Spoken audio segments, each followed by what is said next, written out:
Kepada beliau kami persilakan.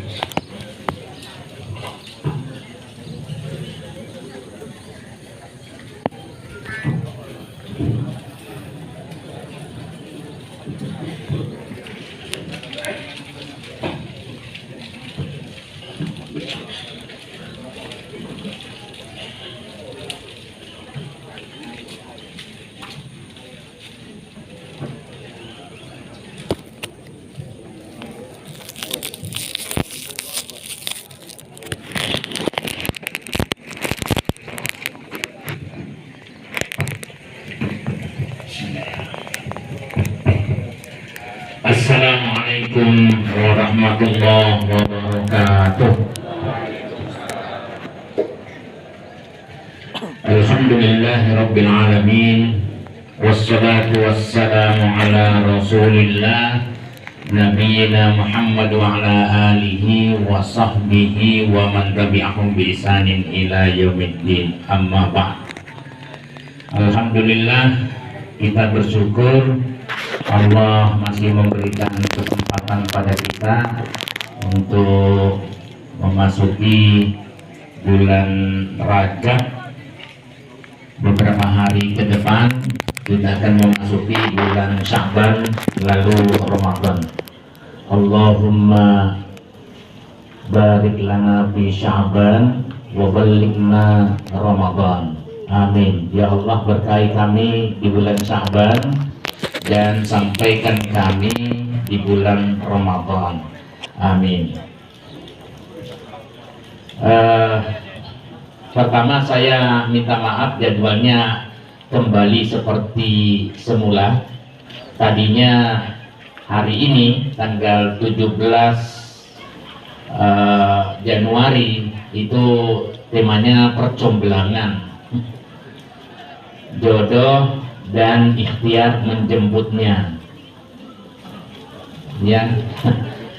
Bagi yang masih single dan atau pernah double, ya. Tetapi karena Ustadz Toto kena halangan, ya, sakit, sehingga lebih bagus kita undur ke 7 Februari insya Allah, ya. Bagi yang berminat serius, silakan baca dan isi. Ada form yang harus diisi, ya.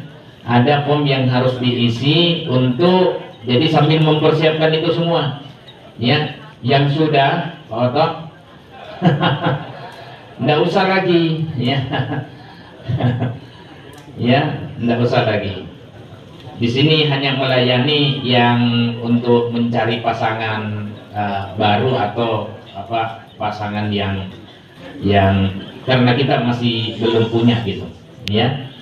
Yang kedua, akhirnya diputuskan udahlah saya saja untuk persiapan Ramadan, karena fakta menunjukkan bahwa banyak amalan yang berseliweran di internet, di googling itu amalan bulan Rajab, amalan bulan Sya'ban, ya. Apakah amalan itu termasuk sunnah ajaran Nabi Sallallahu Alaihi Wasallam ataukah bukan, hanya sekedar tradisi di masyarakat Islam di Indonesia? Nah, ini yang kita mau kaji, ya. Walaupun sudah lewat, kita kenal ada tradisi di bulan Rajab itu sholat ragaib.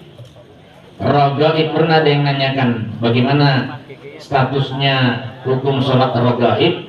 Dan ada puasa Rajab, khususnya kemarin pas libur itu 27 Rajab, kebetulan pas hari Isra Mi'raj, ya. Masa hari Isra Mi'raj di mana perintah sholat diturunkan oleh Allah, ya, satu-satunya perintah yang melalui perjalanan panjang dan tidak masuk akal, ya, perintah sholat itu, ya. Asra bi abdihi lailam minal masjidil haram ilal masjidil aqsa alladzi barakna haulahu.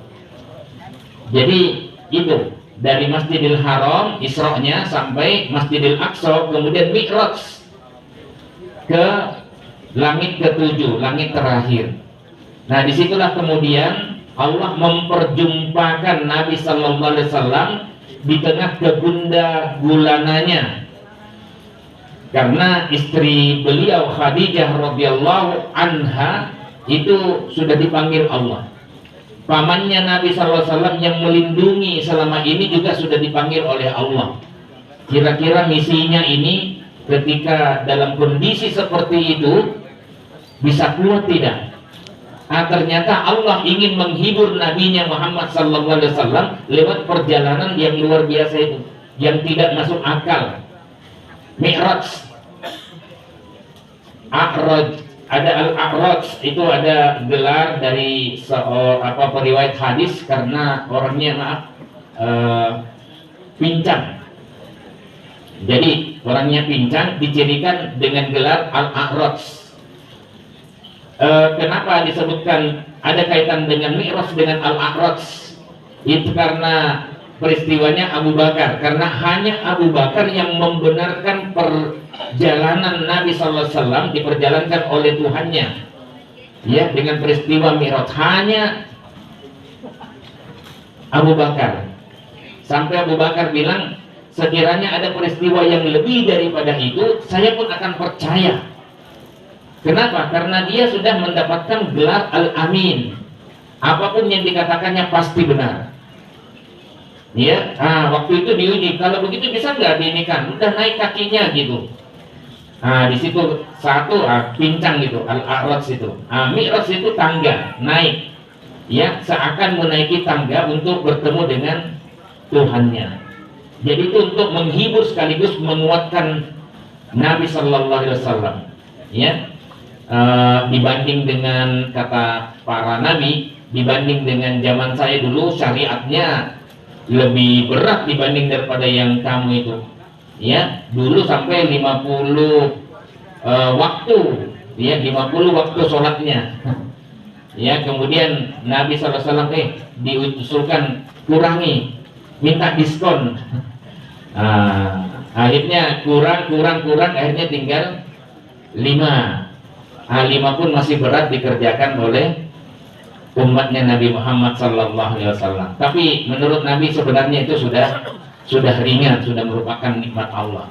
Nah, itu perjalanannya, dan kemudian turun perintah sholat. Masa peristiwa mulia itu kita tidak rayakan dengan ya puasa ke atau sholat ke, ya.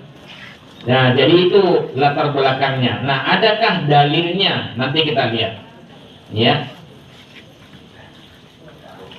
Itu ada yang bunyinya Rajab syahrullah wa Sya'ban syahri wa Ramadan syahru ummati. Jadi Rajab itu bulannya Allah, Sya'ban itu bulanku, bulannya Nabi Sallallahu Alaihi Wasallam, dan Ramadan adalah bulannya umatku. Di situ nanti ada kewajiban puasa full 1 bulan Ramadan. Nah, sebagian hadis ini ada tuntunan sholat raghaib. Raghaib itu adalah harapan. Raghaib itu harapan-harapan. Dilaksanakan pada malam Jumat pertama antara maghrib dan isya. Jumlah rakaatnya 12 rakaat.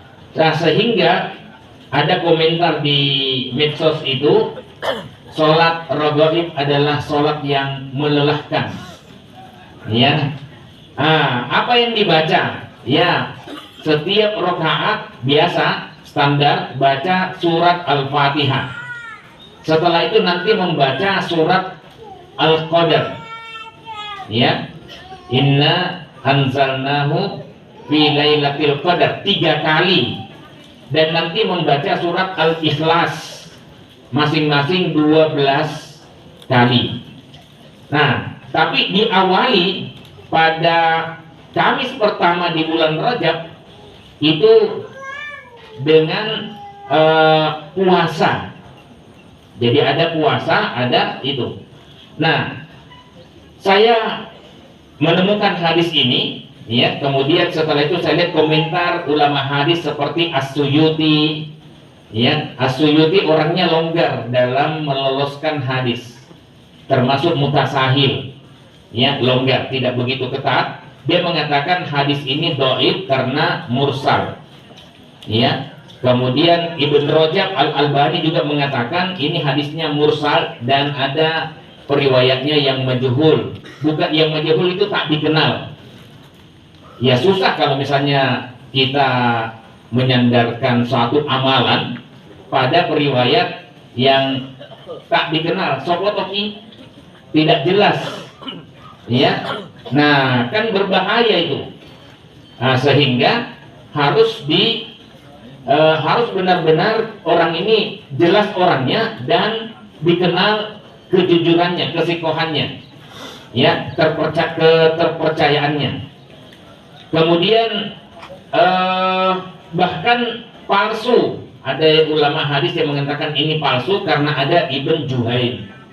Ya, An-Nawawi itu mazhabnya Asy-Syafi'i, tokoh Syafi'iyah, mengatakan sholat raghaib dan sholat nisfu Sya'ban tidak pernah dilakukan oleh Nabi Sallallahu Alaihi Wasallam, tidak pernah dilakukan oleh para sahabat dan 4 imam madhab. Ya, nah, sehingga tidak perlu kita laksanakan. Ya, nah, nanti macam-macam sih tentang keutamaan bulan Rajab itu. Ada man soma yauman min Rajab kana kasyami sanah. Siapa yang berpuasa 1 hari saja di bulan Rajab seakan dia berpuasa 1 tahun. Ya, ini melebihi Ramadan ini. Ya. Wa man soma sab'ata ayyamin gulliqat anhu sab'atu abwabi jahannam. Siapa yang berpuasa 7 hari di bulan Rajab, dikunci 7 pintu-pintu Jahannam, neraka Jahannam. Siapa waman soma sama niyata ayyam, siapa yang berpuasa 8 hari, putihat lahu sama niyatu abwabil jannah, dibukakan baginya 8 pintu surga. Ya, dan seterusnya. Ya, ada yang dari bulan Rajab hari pertama, hari kedua sampai hari ke-30. Itu hadis palsu, itu ngada-ngada. Ya.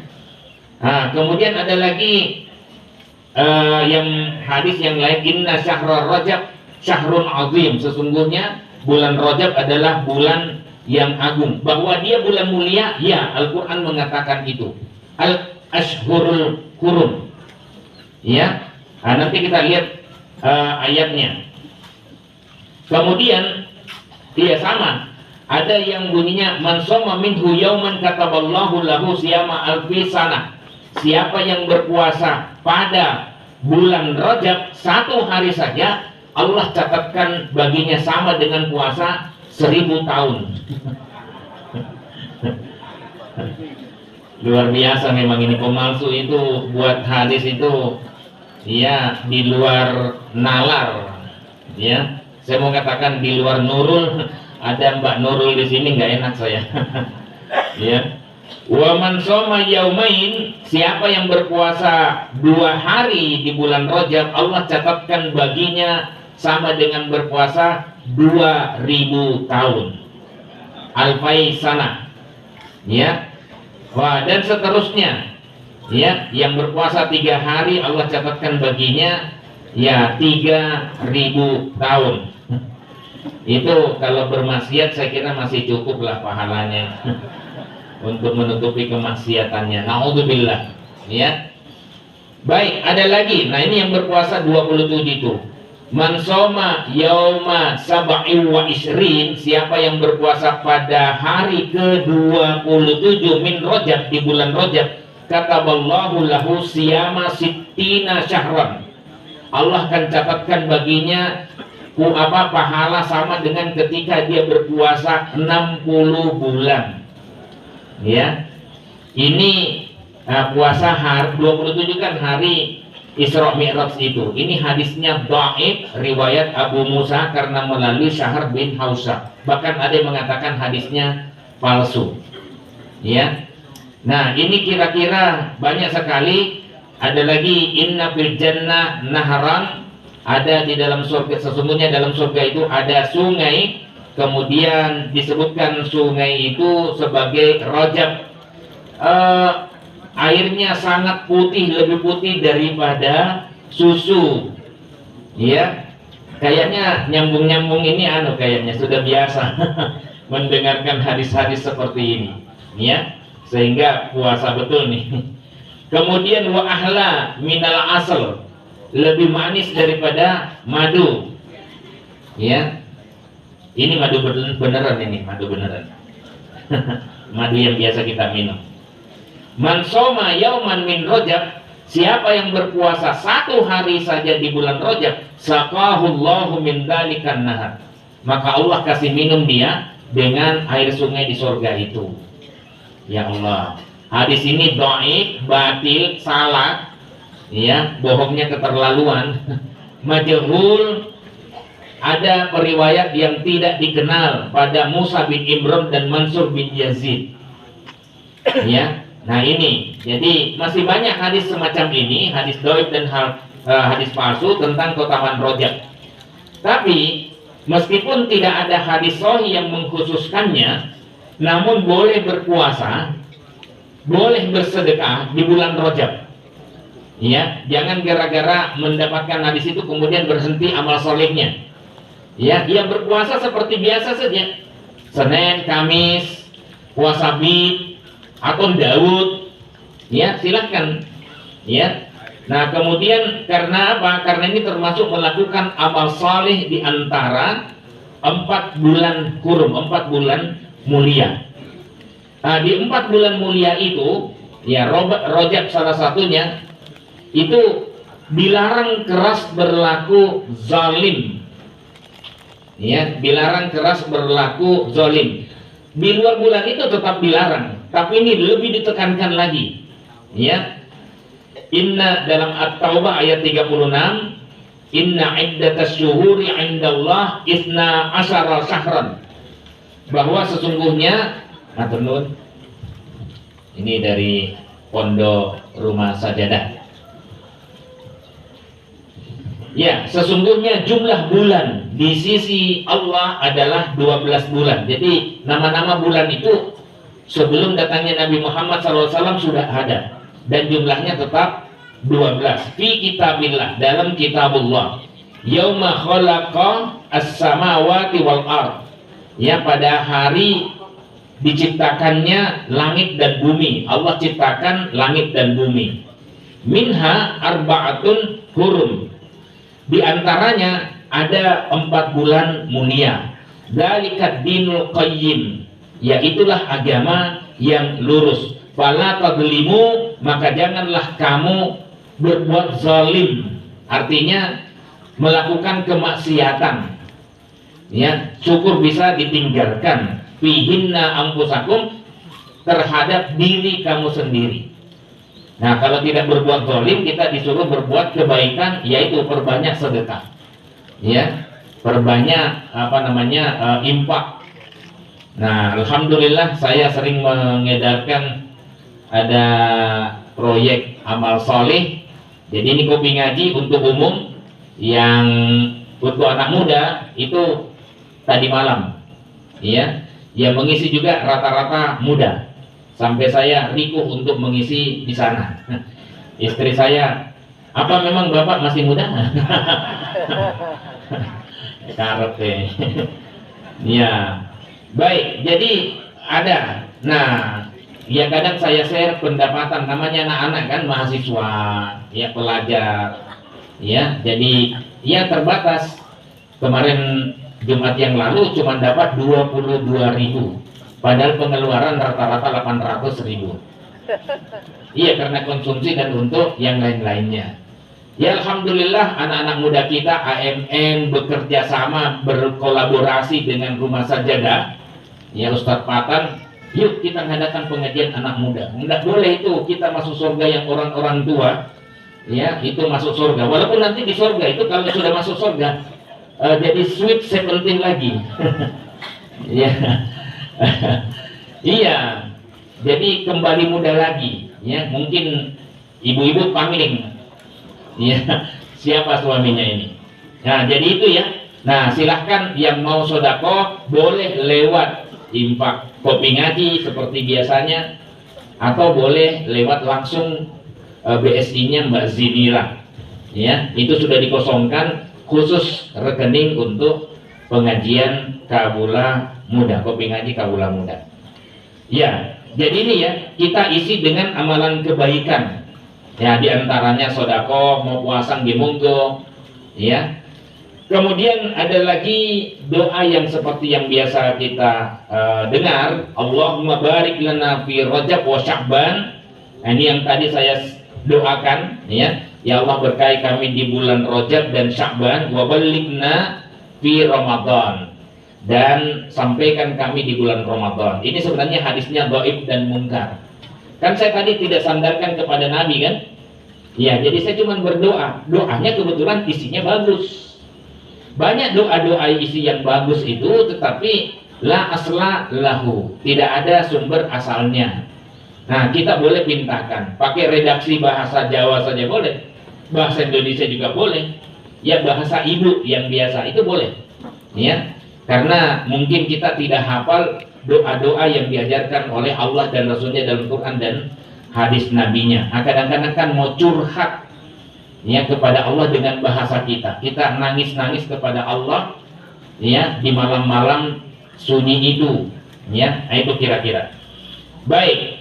Jadi hadisnya dhaif mungkar riwayat Ahmad Al-Baihaqi atau Tabrani karena melalui Zaidah bin Abi Ruqat dan dari Ziyad An-Numairi. Ya, ini orang-orang yang periwayatnya nyeleneh. Nah, saya katakan di sini meski dhaif karena ini doa yang intinya bagus, boleh dipintakan selama tidak disandarkan kepada Nabi sallallahu alaihi wasallam. Yang jadi masalah ya ucapkan doa yang diajarkan oleh Nabi sallallahu alaihi wasallam. Hati-hati jangan sampai ada jamaah kopi ngaji atau jamaah dimanapun umat Islam yang kemudian sedikit-sedikit menyandarkan kepada Nabi tanpa melakukan cross check silang, ya, terhadap keotentikan hadisnya. Ya. Kemudian ada Allah turun pada malam nisfu Sya'ban dan mengampuni dosa lebih banyak dari bulu domba Bani Kalb. Wa yaghfiru li aksara min adadi sya'arin ghanami kalbin. Ini hadisnya dhaif karena terputus sanadnya. Jadi tidak ketemu antara murid dengan gurunya, tapi dia menyebutkan saya menerima dari ini, padahal usianya berbeda. Gurunya sudah meninggal, dia baru lahir. Jadi agak rumit memang penelitian hadis, ya. Ya, ini termasuk bidang studi saya, bidang keahlian saya itu penelitian hadis. Tapi sekali lagi saya bukan ahli hadis, ya. Mungkin lebih tepatnya ahli hadas. Hadas besar. Karena ada bukunya gitu ya, buku bercinta ala Nabi ya lah. Ya, cuman maaf tidak ada gambarnya. jangan ada gambarnya. Sarung. Baik. Ya. Kemudian ada, nah, masuk bulan Sya'ban nanti. Bulan Sya'ban ada yang sunnah, ada yang tidak. Amalan nisfu Sya'ban itu hadisnya dhaif batil maudhu.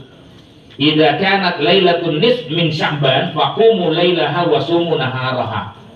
Ya, apabila sudah masuk pada pertengahan bulan Sya'ban, bangunlah untuk sholat pada malam harinya dan berpuasalah pada siang harinya. Hadis dhaif batil maudhu riwayat Ibnu Majah dari Ali bin Abi Thalib. Ada tuntunan nisfu Sya'ban untuk mengerjakan 100 rakaat. Oh, ini 12 rakaat, 14 rakaat dengan mengulang-ulang surat Al-Ikhlas, itu juga palsu. Jadi banyak hadis palsu. Nah, kalau kita laksanakan hadis palsu, ya pahalanya juga palsu. Ya, jadi hati-hati. Ya, jangan sampai sudah berlapar-lapar ternyata tidak ada pahalanya, ya. Ya. Sekali lagi kalau mau berpuasa sunnah boleh, yang sudah ada tuntunannya itu. Ya, misalnya lebih banyak berpuasa di bulan Sya'ban untuk persiapan. Ya, untuk persiapan. Kalau tadi Rajab ya banyak sedekahnya, berbuat baik karena menghindari kemaksiatan, lebih bagus kita isi dengan banyak infak sedekah. Ini tinggal beberapa hari. Ya. Nah, kemudian apa kata Aisyah istrinya Nabi sallallahu alaihi wasallam, wa ma ra'aituhu aktsara siyaman minhu fi Sya'ban. Saya tidak melihat Nabi sallallahu alaihi wasallam lebih banyak berpuasa ya selain puasanya di bulan Sya'ban. Ya, bulan Ramadan jangan ditanya karena itu wajib. Atau lam yakunin Nabi sallallahu alaihi wasallam yasumu syahran aktsara min Sya'ban. Fa innahu kana yasumu Sya'ban kullahu. Seakan-akan dia berpuasa bulan Sya'ban itu full semuanya, padahal tidak. Tapi kadang Nabi sallallahu alaihi wasallam ada juga yang tidak berpuasa sama sekali di bulan Sya'ban. Ya. Jangan pilih yang itu. Maksudnya begini, puasa Sya'ban itu bukan wajib. Itu intinya. Puasa Sya'ban itu bukan wajib. Ya. Nah, gitu hadis riwayat Hakim, At-Tirmidzi, Hasan, Sahih. Ada yang idzan tasafa Sya'ban fala tasumu. Ada hadis yang kontroversial dari Abu Hurairah. Apabila sampai pada pertengahan Sya'ban janganlah berpuasa. Ini hadisnya kontroversial. Ya, kalau yang tadi hadisnya muttafaqun alaih, yang banyak berpuasa itu di bulan Sya'ban. Kalau ini hadisnya kontroversial, ada yang mengatakan hadisnya Hasan Sahih, ada yang mengatakan hadisnya munkar, ada yang mengatakan periwayatnya laisa bil qawi, ya.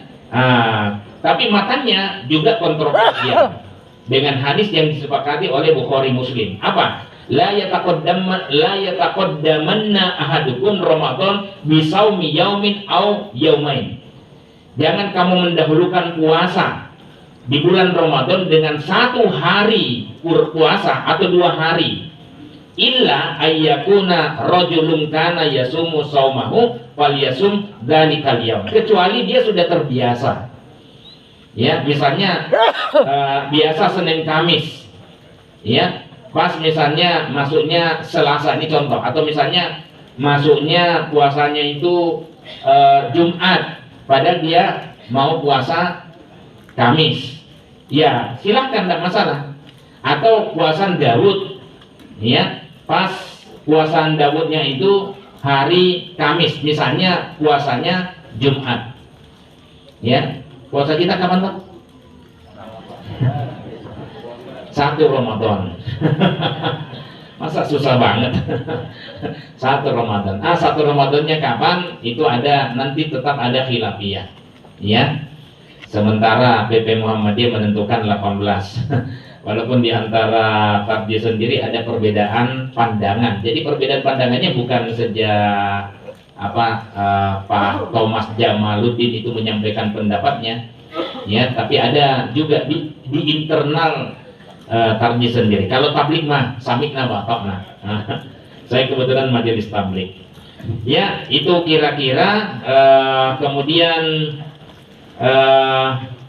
hadis yang tradisi yang lainnya.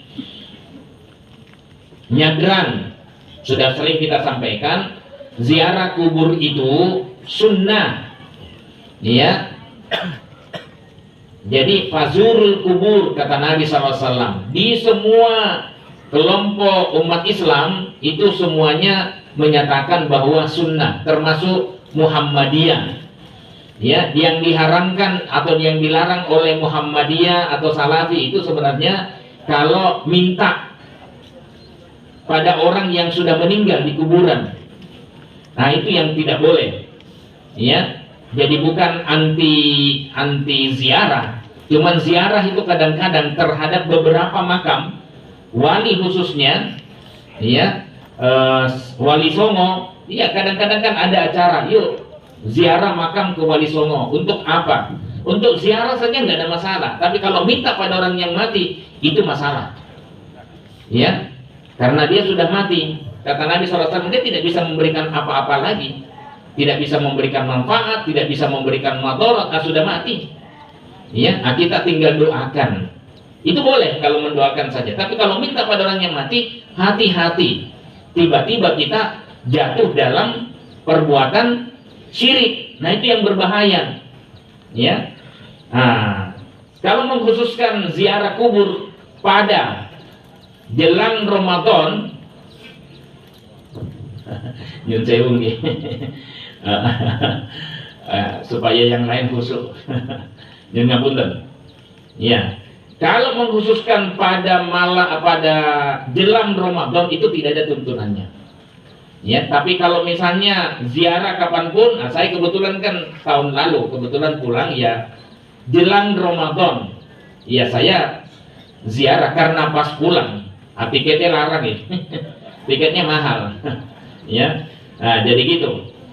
Ya, kumpul keluarga ziarah. Tapi bukan sebenarnya tradisi khusus jelang Ramadan. Tapi saya katakan, saya menghargai orang yang melakukan ini. Mungkin dia juga supaya adalah waktu kita untuk ziarah. Sebab kalau tidak ada tradisi yang dimunculkan seperti ini, mungkin kita tidak pernah ziarah pada orang tua kita yang sudah membesarkan kita dengan kasih sayangnya. Ya, jadi itu saja, kita husnudoni tradisi itu, tetapi sekali lagi kita cuma garis bawahi, kasih catatan, ini bukan sunnah Nabi yang mengkhususkan waktunya hanya jelang Ramadan.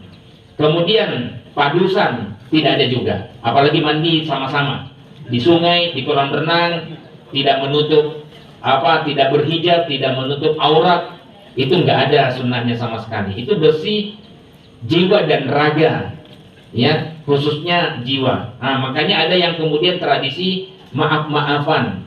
Ya, sekali lagi maaf-maafan tidak ada sunnahnya dari Nabi SAW kalau dikaitkan menjelang Ramadan, bahkan ketika Idul Fitri.